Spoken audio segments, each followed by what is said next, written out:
오늘 말씀은 스가랴 7장 1절부터 14절입니다.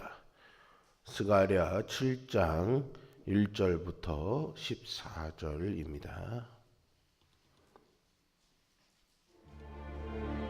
다리오 왕 제4년 아홉째 달 곧 기슬레월 4일에 여호와의 말씀이 스가랴에게 임하니라. 그때에 베델 사람이 사레셀과 레겜멜렉과 그의 부하들을 보내어 여호와께 은혜를 구하고 만군의 여호와의 전에 있는 제사장들과 선지자들에게 물어 이르되, 내가 여러 해 동안 행한 대로 5월 중에 울며 근신하리이까? 만군의 여호와의 말씀이 내게 임하여 이르시되, 온 땅의 백성과 제사장들에게 이르라. 너희가 70년 동안 5째 달과 7째 달에 금식하고 애통하였거니와 그 금식이 나를 위하여 한 것이냐? 너희가 먹고 마실 때 그것은 너희를 위하여 먹고 너희를 위하여 마시는 것이 아니냐? 예루살렘과 사면 성읍에 백성이 평온히 거주하며 남방과 평온에 사람이 거주할 때 여호와가 옛 선지자들을 통하여 외친 말씀이 있지 않으냐 하시니라. 여호와의 말씀이 스가랴에게 임하여 이르시되, 만군의 여호와가 이같이 말하여 이르시기를, 너희는 진실한 재판을 행하며 서로 인애와 궁유를 베풀며 과부와 고아와 나그네와 궁핍한 자를 압제하지 말며 서로 해하려고 마음에 도모하지 말라. 하였으나 그들이 듣기를 싫어하여 등을 돌리며 듣지 아니하려고 귀를 막으며 그 마음을 금강석 같게 하여 율법과 만군의 여호와가 그의 영으로 옛 선지자들을 통하여 전한 말을 듣지 아니하므로 큰 진노가 만군의 여호와께로부터 나왔도다. 내가 불러도 그들이 듣지 아니한 것처럼 그들이 불러도 내가 듣지 아니하리라. 만군의 여호와가 말하였느니라. 내가 그들을 바람으로 불어 알지 못하던 여러 나라에 흩었느니라. 그 후에 이 땅이 황폐하여 오고 가는 사람이 없었나니 이는 그들이 아름다운 땅을 황폐하게 하였음이니라. 아멘. 하나님은요, 베델 사람들의 금식에 관한 질문을 통해 유다 공동체 전체에게 영적 진리를 가르치십니다. 하나님이 원하시는 것은 자기 중심적이고 외형만 남은 종교가 아니라 하나님을 향한 순전한 마음과 순종임을 말씀하시죠. 오늘날 그리스도인들이 반드시 기억해야 할 진리가 바로 이것입니다. 우리의 신앙이 허울뿐인 신앙인지 삶의 현장에서 거룩한 열매를 맺는 신앙, 실천하는 신앙인지 점검하는 것이 필요하죠. 오늘 본문은 포로에서 돌아온 유다 백성에게 하나님이 참된 예배의 본질과 회복의 길을 가르쳐 주시는 말씀입니다. 참된 예배는 단순한 종교 행위나 의식이 아닌 하나님의 뜻을 따르는 순종과 정의, 긍휼과 자비가 본질이 되어야 합니다. 오늘 말씀을 통해 우리가 하나님께 드려야 할 참된 예배의 본질이 무엇인지 살펴보려고 합니다. 첫 번째로 참된 예배는요, 진정한 회개와 순종이 담긴 예배입니다. 오늘 본문은 금식에 대한 질문으로 시작하는데요. BC 518년 12월 예루살렘에서 북쪽으로 약 16km 정도 떨어진 베델에 거주하던 유다 사람들이 사레셀과 레겜멜렉 및 그들의 종들을 예루살렘으로 보냅니다. 이 대표단은 여호와의 성전에 있는 제사장과 선지자들에게 금식에 관해 질문합니다. 그들의 질문은 이렇습니다. 우리가 지난 여러 해 동안에 해왔던 대로 5월에 울면서 금식해야 합니까? 라는 질문이죠. 여기서 금식은요, BC 586년 8월에 일어난 예루살렘 성전 파괴를 기억하기 위한 종교적 행위였습니다. 이 금식은 약 70년 동안 포로 생활하며 유다 백성들 사이에서 관습처럼 이어져 왔지만 이것이 모세의 율법에 명한 제의적인 의무는 아니었습니다. 당시에 베델 사람들은 많은 유다 백성이 포로지에서 귀환했고 성전 재건이 한창 진행 중이며 머지않아 성전 제사가 다시 시작할 수 있는 상황에서 포로 이후에 예루살렘 성전이 망하고 나서 시행하던 애통과 금식을 계속 유지해야 되는지 의문을 품었던 거죠. 하나님은 먼저 두 개의 질문을 통해 자기 중심적인 유다 백성의 신앙 태도를 책망하십니다. 유다는 바벨론 포로 생활 동안 행한 금식이 정말 하나님을 위한 것이었는지를 묻는 하나님의 질문 앞에 서지요. 첫 번째 질문이요, 5절에 나옵니다. 너희가 70년 동안 다섯째 달과 일곱째 달에 금식하고 애통하였거니와 그 금식이 나를 위하여 한 것이냐라는 질문이죠. 이 질문은 명백히요, 그렇지 않다라는 대답을 전제로 하고 있습니다. 하나님은 유다 백성이 그동안 금식하며 애곡했던 일이 하나님을 위한 것이 아니라 결국에는 자신들의 만족을 위한 것이었음을 지적하시죠. 당시의 유다 백성은 금식과 슬픔의 절기를 자신들의 마음을 살피고 회개하는 시간으로 삼기보다 자기 연민의 감정을 표출하는 수단으로 삼았을 가능성이 있습니다. 혹은 단순히 종교적인 의무감을 따라 형식적으로 절기를 지켰을 수도 있습니다. 다시 말해 그들은 정기적 금식과 애도에 참여하면서도 하나님께 돌아가려는 신앙적인 결단보다는 그저 슬픈 자신들의 현실에 조금이나마 위로와 위안을 얻거나 마음의 부담을 덜려는데 초점을 두었을 수 있습니다. 그리고 6절에서 하나님이 두 번째 질문을 하시죠. 너희가 먹고 마실 때 그것은 너희를 위하여 먹고 너희를 위하여 마시는 것이 아니냐라는 질문입니다. 이 질문을 통해 하나님은 유다 백성의 일상생활 속에서도 오직 자신들의 만족만을 추구해 왔음을 지적하십니다.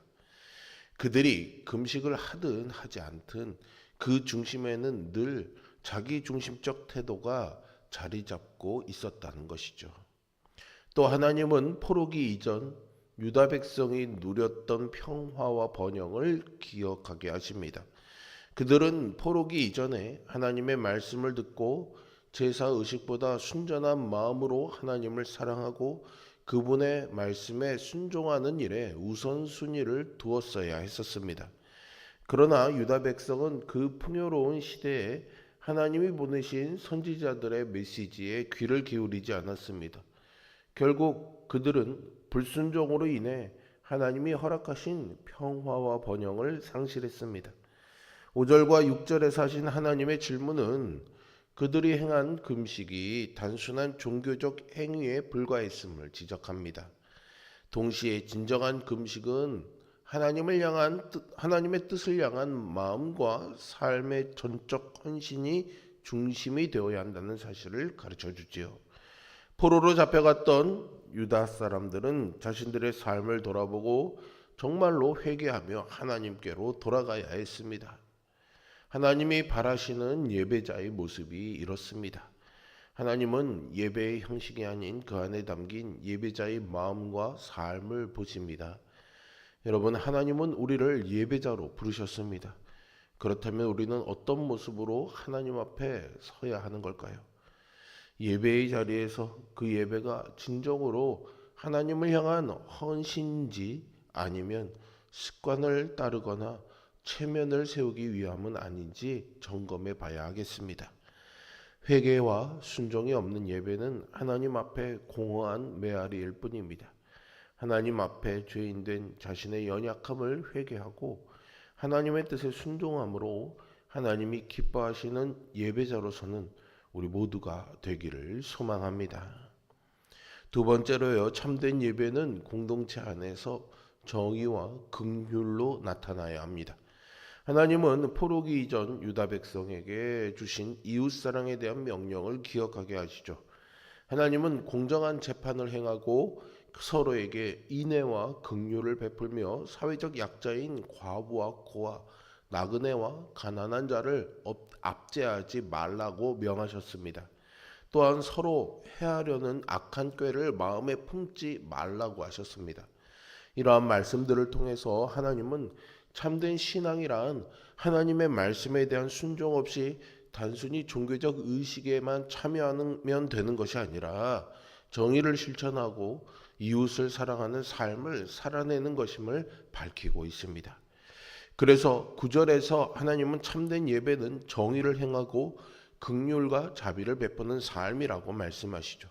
이것은 신앙이 개인적인 차원을 넘어서 공동체 구성원을 돌아보는 구체적 실천으로 이어져야 된다는 것을 의미합니다. 하나님은 포로기 이전에 유다 백성이 이러한 명령 듣기를 싫어했고 그들의 마음이 금강석처럼 굳어져서 하나님의 말씀을 거부했다고 지적하십니다. 또한 이로 인해 하나님이 크게 진노하셨음을 말씀하십니다. 진정한 예배는 하나님과 올바른 관계로부터 공동체 안에서 올바른 관계로 이어져야 합니다. 이스라엘이 회복해야 할 예배는 하나님을 향한 회개와 헌신, 공동체에서의 실천되는 정의와 긍휼이었습니다.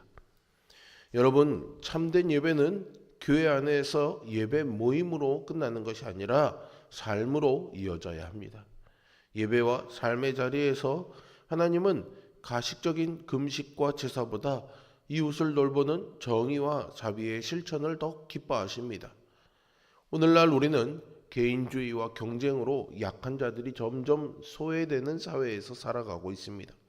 교회는 그런 사회 속에서 하나님의 정의와 긍휼을 실천하는 공동체가 되어야 하겠죠. 참된 예배자로 하나님의 정의와 긍휼을 실천함으로 잃어버린 영혼을 그리스도의 품으로 인도하는 우리 모두가 되기를 바랍니다. 마지막으로 참된 예배는 공동체의 회복을 가져옵니다. 오늘 본문에서 스가랴는 유다의 조상들이 하나님의 말씀을 거부하고 완고한 마음으로 돌이키지 않았음을 지적하며 그 결과로 심판받았다고 말합니다. 그들은 하나님과의 인격적인 관계, 곧 서로 부르고 응답하는 친밀한 관계를 잃어버렸습니다. 어리석게도 그들은 자신들을 보호하고 구원하시는 하나님을 거절한 것이죠. 이스라엘을 향한 하나님의 경고는 무시되었고 그 결과 아름다운 땅이 황폐해졌습니다. 백성들도 다 흩어졌습니다. 스가랴 당시의 언약 공동체는 조상들의 이러한 역사를 통해 교훈을 얻어야 했습니다. 자기 중심적이고 외형에 치우친 신앙이 초래한 비극을 기억하면서 진실한 마음으로 하나님을 섬기며 순종의 길을 선택해야 했습니다. 이것은 단순히 과거의 역사가 아니라 오늘 우리에게 주는 경고의 말씀입니다. 오늘 본문은 하나님의 백성된 우리가 참된 예배자로 설 때 공동체가 사랑으로 회복된다고 말씀하십니다. 여러분, 하나님은 오늘도 우리를 예배자로 부르셨습니다. 하나님의 말씀에 순종하는 삶이 다른 지체들을 향한 헌신과 섬김으로 표현되어야 하겠습니다. 오늘 말씀에서 살펴보듯 하나님은 형식적인 종교 행위가 아닌 정의와 자비가 실현되는 진정한 예배를 원하십니다. 우리의 예배는 회개와 순종으로 하나님 앞에 드려져야 하며 이웃을 향한 사랑과 실천으로 증명되어야 합니다. 오늘 우리의 예배가 하나님이 기뻐하시는 사한 제사가 되기를 소망합니다. 이 새벽 기도에 나온 자리에 나온 여러분들의 진정한 마음이 여러분들의 삶에서 실현되고 실천되어 하나님 앞에 날마다 매일의 삶으로 기꺼이 예배하는 삶으로 드리는 산 제사의 예배자가 되어서 우리의 공동체도 회복되고 하나님의 나라가 여러분들의 삶에 이루어지기를 주님의 이름으로 축원드립니다. 기도하겠습니다. 살아계시고 전능하신 아버지 하나님, 이스라엘 백성들을 향한 안타까운 마음으로 그들의 회복과 회개를 촉구하시며 진정한 예배를 드리라고 하시는 이 말씀을 기억하며 우리도 우리의 삶과 우리의 예배의 태도들을 점검해 봅니다. 하나님 앞에 진실한 마음으로 예배하며 회개와 순종의 삶을 살아가며 우리의 삶에서 그 사랑을 실천하는 진정한 예배된 예배자로서 사랑하는 우리 모두가 되기를 원합니다. 주님, 우리의 간절한 부르짖음과 기도에 응답하시어서 하나님에게만 집중하며 말씀에 순복하는 삶을 살아갈 수 있도록 우리의 삶을 지키시고 붙잡아 주시옵소서. 죄악의 유혹들이, 우리 육신의 연약함들이 이러한 예배자로 살아가는데 걸림돌이 되지 않도록 우리를 견고하게 지켜주시고 마음을 굳건하게 하도록 하여 주시며 하나님 앞에는 부드러운 마음 되게 하여 주셔서 말씀을 듣는 귀와 마음과 손과 발의 실천을 허락하여 주옵소서. 그렇게 살아가고자 하는 우리의 삶을 기뻐 받으실 하나님을 소망하며 예수 그리스도의 이름으로 기도합니다. 아멘.